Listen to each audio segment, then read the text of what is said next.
네, 안녕하세요. 저 한솔학원에서 중학교, 고등학교 국어를 담당하고 있는 정성경입니다.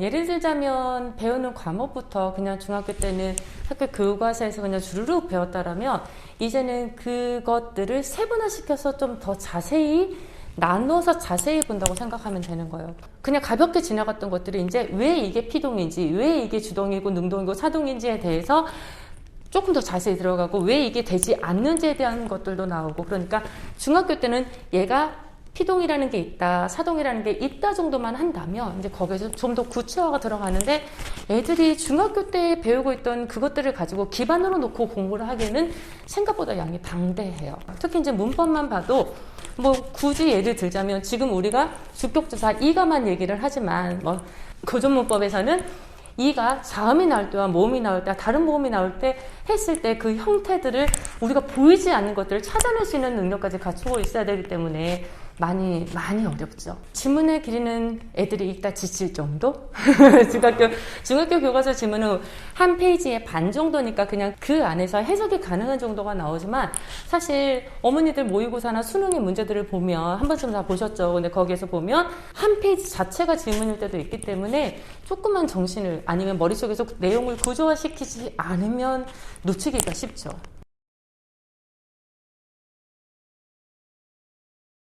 예전처럼 막연히 외우는 것만으로는 좀 부족한 것 같아요. 사실 문법은 여전히 외워야 되는 부분이 맞기는 하지만 화법과 작문에서도 상황에 적용하는 능력, 그다음에 시나 소설에서도 내가 기본 개념을 알고 있어? 그럼 그 알고 있는 기본 개념을 가지고 지금 나와 있는 지문을 어떻게 해석하느냐, 그 상황에서 그 문제가 요구하는 답을 찾는 그 능력을 키우는 게 우선이지 않을까 싶어요.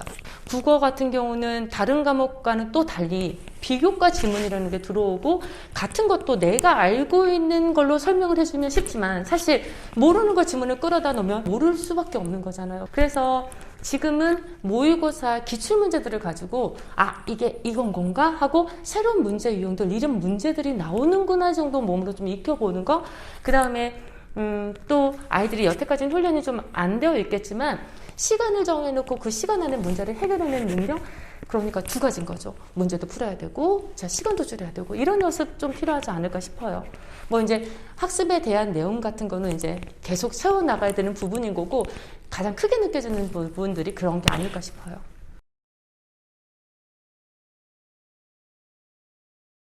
다른 것보다도 모르겠어요. 제가 애들한테 해줄 수 있는 건 정말 말 그대로 옆에서 항상 질문 받아주고, 시간 제한 거의 잘 안 받기는 해요. 언제든지 공부할 의지가 있으면 난 얼마든지 너희들한테 불임을 당할 준비가 되어 있으니 나를 얼마든지 너네가 편할 때 이용해라. 궁금할 때 질문하고 내가 필요할 때 이용해라. 그 다음에 내신만을 보고 달려야 되는 건 아니고, 저희가 어쨌든 모의고사라든지 수능을 보고 달려가는 거기 때문에 어떤 영역에서 부분들이 부족하면 그게 결국은 이제 여기에서 이제 점수가 나오지를 않으니까요. 두 가지를 모두 다 준비해야 한다고 생각을 해요. 그래서 내신 기간에는 정말 내신에 충실하고, 내신 기간이 아니할 때는 모의고사 문제, 기출문제라든지 아니면 각 영역별로 부분들을 저희가 같이 수업을 하고 있는데, 그 모든 영역에서 매 시간 충실? 이게 어쩌면 제일 중요한 게 아닐까요?